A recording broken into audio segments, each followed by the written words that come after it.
ឌិតកាលមុនដាលឲ្យចិត្តមិនស្ងប់ចង់ឲ្យគ្រប់យ៉ាងត្រឡប់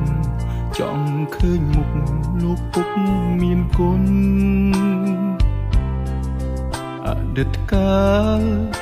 ពុកខំលីសែងរែកពុនគ្រប់យ៉ាងពុកទ្រាំពុកធន់ដើម្បីកូនបានដូចគេឯងញើសដូចឈាមក្រំក្រៀមកណ្ដាលថ្ងៃក្តៅដល់ផ្ទះមិនថាយប់ជ្រៅពុកតែងនៅនេបនិតប្រឡាញ់កូននៅតូចលងលក់ព្រោះតែសំលេងលោកពុកបំពេឲ្យគេលងវងវែងក្រំស្បៃរាត្រីតែពេលនេះបាត់លោកពុកបាត់ពុក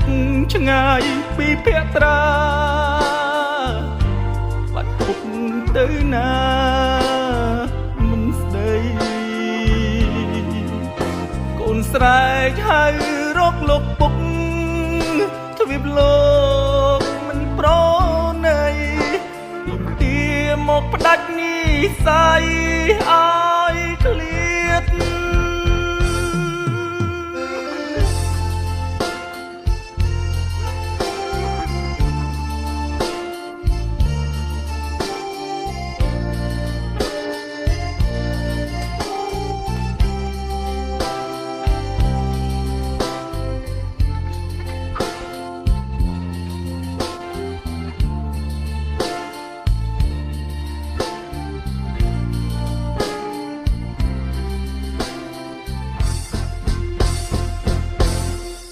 ចង់ជួបមុខ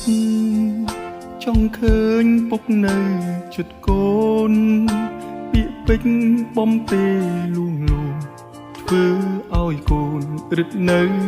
ស្រណោះមានថ្ងៃនេះដោយសារគុណពុកសណ្ដោងទូមានអប់រំកូនប្រុសមិនឲ្យខំលុះធំដឹងក្តីតែពេលនេះបាត់លោកពុកបាត់ពុកឆ្ងាយពីភក្ត្រាបាត់ពុកទៅណាមិនស្ដីកូនស្រែកហៅរកលោកពុក